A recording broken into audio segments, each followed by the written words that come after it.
Welcome to Raos Academy for competitive examinations. This is Eswar Kumar. So in this video, I'm going to explain about GS paper 1, which was happened on 23 August of 2025 in between 9 a.m. to 12 p.m. Clear. So like this GS paper 1, and this video will be useful to the students who wants to appear for the next upcoming years for UPSC examinations like 2026 and further years. And also the same video will be beneficial and useful to the students already who have appeared for this examination on 23 August. So both the students, means already written students and who wants to appear for the next year students, can be benefited out of this video. So that's why please watch this video till the end. So see here. So before going to the class, just please subscribe to our Raos Academy YouTube channel. Okay, and join in our social media platforms like Facebook, Telegram, WhatsApp, all the channels.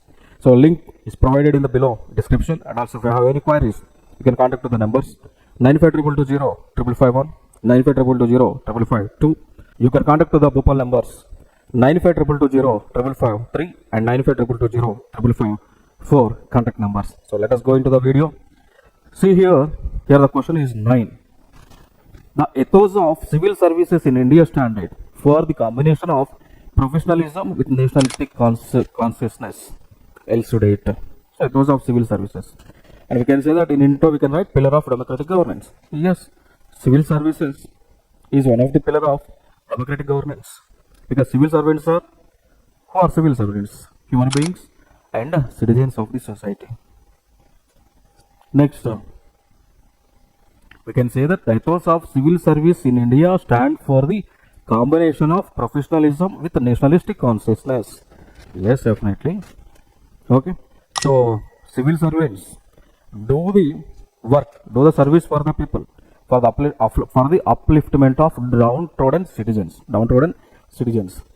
Civil servants work for the betterment of lives of the people. Clear. Civil servants make policies. These policies are meant for the development of the citizens of India. Nationals. Okay. So we can say that professionalism can be developed. The civil servants will maintain the neutrality, and they have high caliber, efficiency. They are accountability. They are accountable to the duties discharged by them. And nationalistic spirit, commitment to constitutional values, because all the civil servants will follow the constitution, obey to the constitution, will work under the constitution. So they will treat the constitution as a doctrine. Clear. Next, the civil servants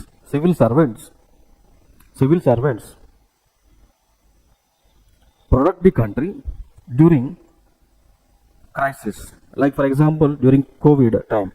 So like Ministry of Health came forward and instructed all the departments, all the citizens of India, how, like some guidelines with the proper information, the dissemination of proper information, alerted all the people to be safe from COVID virus. Okay, those who are the part of Ministry of Health, civil servants were part of the Health Ministry. Clear.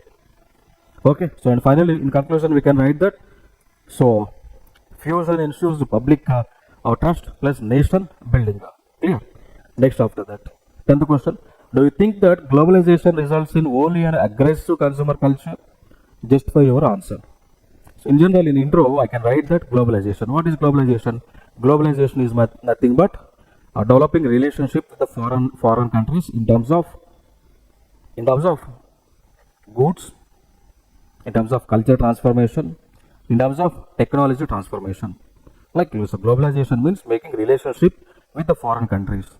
So in that relationships we can say that it is like relationship related to technological technological transformation, mineral mines transformation, imports and exports of the goods. Clear. So like aggressive consumerism, we can write yes and no. Yes, like globalization results in aggressive consumer culture. Yes, because fast food, we are following fast foods like Italian pizzas. They came from Italy. Italian pizzas came from Italy. Some foods we are following fashion, different types of fashion, clothing, waste, cultural homogenization. We can say that no, because sometimes we are able to influence the other nations with our own culture. Okay, so that's the thing. Like examples, McDonald's, pizzas versus Ayurveda exports. Clear. So McDonaldization and versus Ayurveda exports. Clear. So globalization is the reason for the spread of McDonald's pizzas in India. The same globalization is the reason for spread of Ayurvedic like Ayurvedic centers and Ayurvedic exports to foreign nations. Okay, so here globalization is both helping to us and the foreign nations. So it is a mutual helping to the both the nations. There is importing nation and exporting nation. So in conclusion, we can write that so outcome depends on policy plus social choices, not inherency negative. Okay. So like if you feel that globalization is aggressive, yes, like in McDonald's, like people are changing their cultures. The people are moving to fast forward cultures. So negative impact.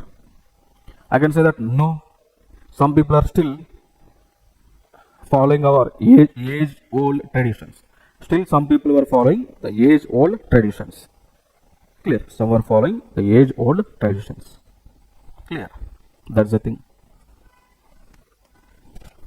Next question. 11th question. So Mahatma Jyotirao Phule writings and efforts of social reforms touch issues of almost all subaltern classes discuss. Clear. So like Mahatma Jyotirao Phule, he was one of the social reformer, and he and his wife Jyotirao Phule and Jyotirao Bhai Savitribai. So they were social reformers and they were the reason for women education in India. They are the first gurus, they are the first teachers who introduced education to women, who supported education to women. Clear. They supported and they were the teachers to the women. So they have taken classes to the women. Okay, that's the thing. And he is the reason, like Mahatma Jyotirao Phule and Savitribai Phule, they were the first teachers for women and they were social reformers. Okay, and also they had criticized casteism. They have criticized casteism and patriarchy. Okay, so like a patriarchal society. Patriarchal society means the society dominated by the male persons. So they have opposed patriarchal society. They have opposed casteism. They have opposed that the words like education should be only for men, that upper classes. They have opposed these things. So that's why they have started the movement. So they have introduced education to all the women, irrespective of their caste, creed, or sex, race, and place of region. Okay. So they have addressed like caste oppression. Okay. So they have introduced Satya Shodak Samaj in 1873, which challenged Brahminical dominance and women empowerment. They have brought women empowerment. Okay. They have introduced the schools for girls. And Savitribai Phule, who was a wife of Jyotirao Phule, so she was the first teacher for girls. So in our home itself, she has taught education to the girls. Clear. And also they have criticized Manusmriti, fought for rights of peasants and laborers and education. So they have provided education to all the people, irrespective of their race, religion, place and sex, place of birth. And also they have criticized the religious beliefs. At that time, Sati was there. Sati means if husband dies, instantly his wife should be kept on the fire. If husband dies, instantly his wife, if husband dies, his wife should be kept on the fire along with the died husband. So that process is known as Sati. So these two people like Mahatma Jyotirao Phule and Savitribai Phule, they had strongly opposed the Sati movement and they have strongly opposed some other rituals that were there in the society.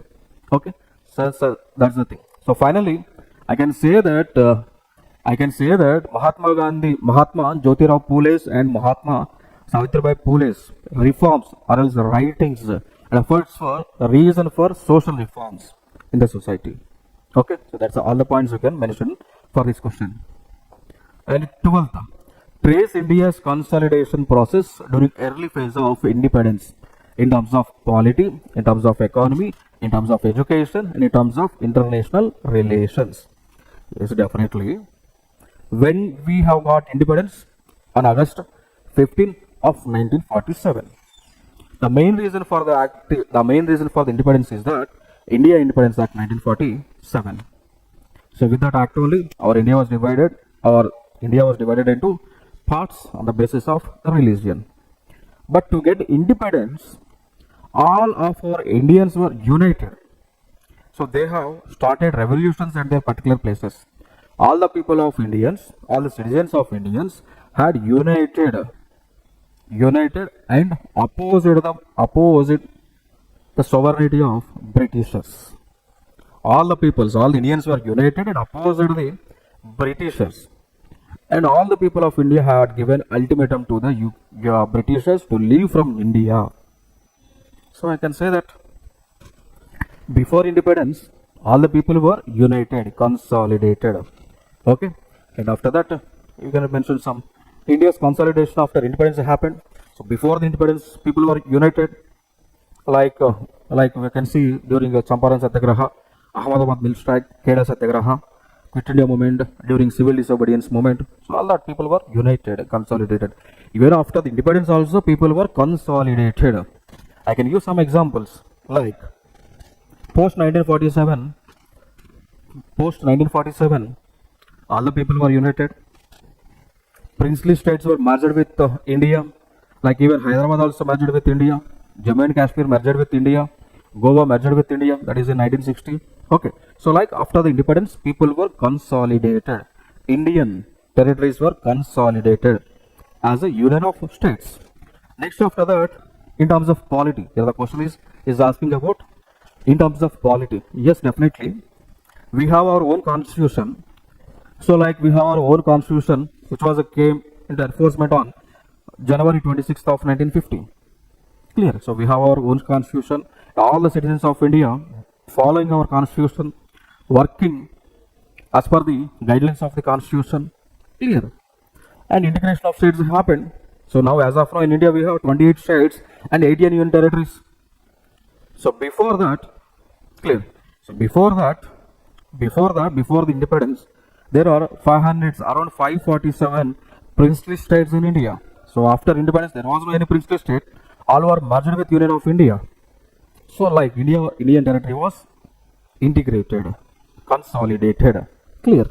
So like integration of states, strengthening democratic institutions. Yeah, of course. We have established our Election Commission of India as per article number 324. We have our UPSC, Union Public Service Commission, State Public Service Commissions. We have COG. We have statutory bodies like National Human Resources Commission or else Human Rights Commission, State Human Rights Commissions. We have Niti Ayogs like think tank bodies. Okay. So after the independence, we are able to strengthen democratic institutions. Next, in terms of economy, so we had followed mixed economy model.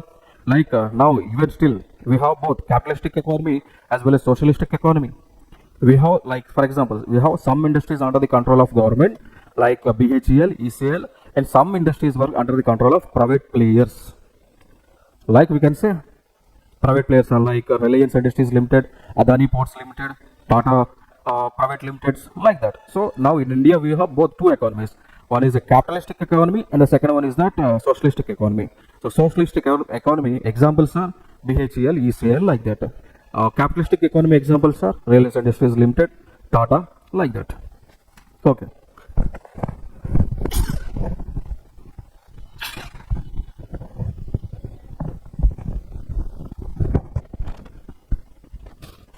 Next after that. And also we have launched 5-year plans, first 5-year plan, second, third, fourth, up to 12 5-year plans. And we have land and agrarian reforms. So our government of India had brought land reforms, agriculture reforms, whatnot, everything. Land reforms and agrarian agriculture reforms. And coming to in terms of education, we have like Indian government had established UGC, University Grants Commission, and we have IITs at various places, NITs at various places, AIMS at various places. Okay, and we have foreign policy, like we are following non-aligned movement, non-aligned. Okay, so previous times before the our India was not India, our entire nations on the earth, like our globe was divided into bipolar powers, like our earth was divided into poles, bipolar poles. One pole is USA and the second pole is that USSR. They are the power blocks. So before non-aligned movement, most of the countries were either with USA or either with USSR. So all the countries are like either this or either right, either west or either with east. But our India had followed that middle of the path, middle of the poles. Clear. So we were like India is not part of Western bloc, India is not part of Eastern bloc. We followed the middle path. Clear. So that is called non-aligned movement. So India is the reason for it. Next after that we have Panchashila agreement with China in the year 1954, and we have Bandung conference in the year 1955. Right. So finally we can say that in the conclusion, despite of having several changes, despite of having several challenges, India was consolidated on democratic lines, economy lines, educational lines, and international relations wise. Okay, so all the points you can mention for this question. And after that, 13th question. The French Revolution has enduring relevance to the contemporary world. Explain. So here thing is that, so French Revolution was started in 1789. Okay, so this is a watershed in history, liberty, equality, and fraternity. So those French Revolution can be interlinked with the present society, like in terms of democracy. Clear. Okay, so like popular sovereignty, end of absolutism, and modern republics. Clear. So like French Revolution, they were started to get the freedom. So French Revolution was happened to get the freedom from dictators. Clear. Now like rights, Declaration of Rights of Man, now it led to basis for UN Human Rights Charter. Clear. So during French Revolution, people were demanded for democracy, like a popular sovereignty. Now we have modern republics. Right. So people were demanded for rights. Now we have like UN Human Rights Commission. Clear, to protect the rights of the people. Secularism.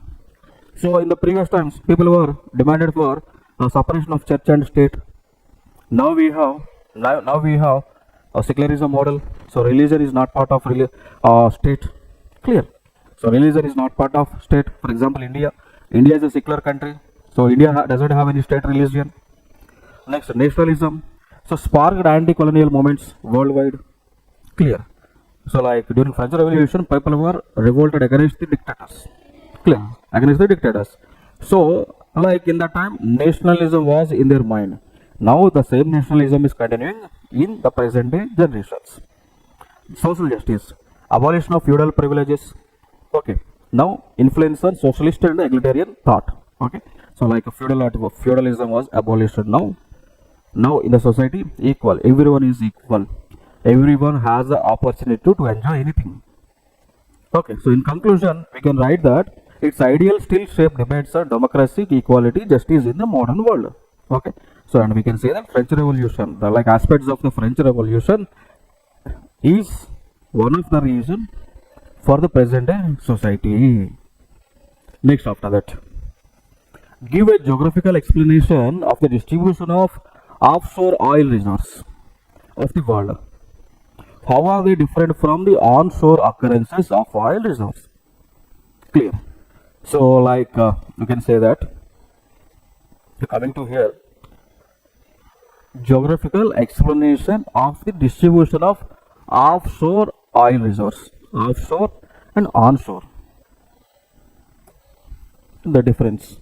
Clear. So let me give explanation for it. In intro, we can write that offshore oil, like where we can get drill it beneath seabeds, vital for global energy. So, like in terms of global distribution, like North Sea, which is near to UK and Norway, we can find resource, oil resource. And here Persian Gulf, West Africa, like in countries like Nigeria, Angola, Gulf of Mexico, Brazil, South China Sea. The difference from onshore. So location. Offshore in oceans, onshore in land bases. So offshore means near to ocean bodies. Onshore means on land basins. We can get fuel, we can get resource, oil resource in near onshore as well as offshore. Near the seas, near on the lands, on the seas and lands. Clear. Technology. Like offshore rigs. So like offshore rigs are costly, complex. Onshore are simpler. Like we can find that in terms of technology. Offshore exploration means it is near to ocean bodies. How we can explore the crude oil from offshore rigs? By using ships. Those ships are equipped with machinery, high-end cost machinery, high technology machinery, high cost machineries. Okay. To explore oil on the land, we need simpler missions. Just with the help of bore digging machinery, we can explore the oil. Okay. So like offshore are very cost and they need more technology. Onshore is simpler, need lesser technology. So coming to resource, offshore deep water has more resource, onshore has less resource. Okay, on land has less resource, on water has more resource. Okay. So some of the risk due to offshore oil resource are spills. Okay. So sea spills, water spills, ocean spills will happen. Okay. So if offshore spills happens, then aquatic animals which are beneath that spills will die due to lack of oxygen and sunlight. Okay. And coming to 15th question, how can artificial intelligence and drones be effectively used along with GIS and RS techniques? Clear. So how can artificial intelligence and drones can be interlinked to get geographical informations? To work geographical information systems. Okay. And also to work remote sensing techniques. The simple thing is that he is asking, how can the modern technology like artificial intelligence, how can artificial intelligence technology is used in drones to get information related to geographical information systems and remote sensing data? That's the question. Definitely we can get. Like see here, like convergence of digital geospatial technologies and planning uses like artificial intelligence, predictive modeling, traffic optimization, resource allocation. So with the help of artificial intelligence, we can run the drones. Drones provide the information to the artificial intelligence systems. So artificial systems will analyze the information which was sent by the drones, and those AI tools can make the proper plannings. They can do the resource allocations, they can do the plannings. Clear? They can do the resource allocation, they can do the plannings. Okay, that's the thing. Drones like high resolution mappings, disaster survey, urban sprawl monitoring can be done. So like GIS, spatial analysis of land can be done, infrastructure can be get, population data can be received by GIS. Remote sensing, like they give information related to land use, cover changes, agriculture monitoring, flood mapping. Okay. So with this, all this information, with this AI, drones, GIS and RS, we can go for smart city mission, we can go for town planning, we can go for PM Gati, Shakti implementation. Okay, we can do the precision agriculture, we can get the proper accurate information by using all these technologies. Clear? That's the point. And in the next question, like 16th question, discuss how the changes in shape and sizes of continents and ocean basins of the planet take place due to tectonic movements of the crustal masses. Simply he is asking about discuss how the changes in shape. Discuss how the changes in shape, how the changes in shape and sizes of continents and ocean basins of the planet take place due to tectonic movements of the crustal masses. And there is a theory called, see here, there is a theory called plate tectonic theory. There is a theory called plate tectonic theory. There is a theory called drift theory. Drift theory. Drift theory and plate tectonic theories. So these two theories explain about tectonic activity. Tectonic activity. Explain about movement of the earth plates. Movement of the earth plates. Movement of the earth plates.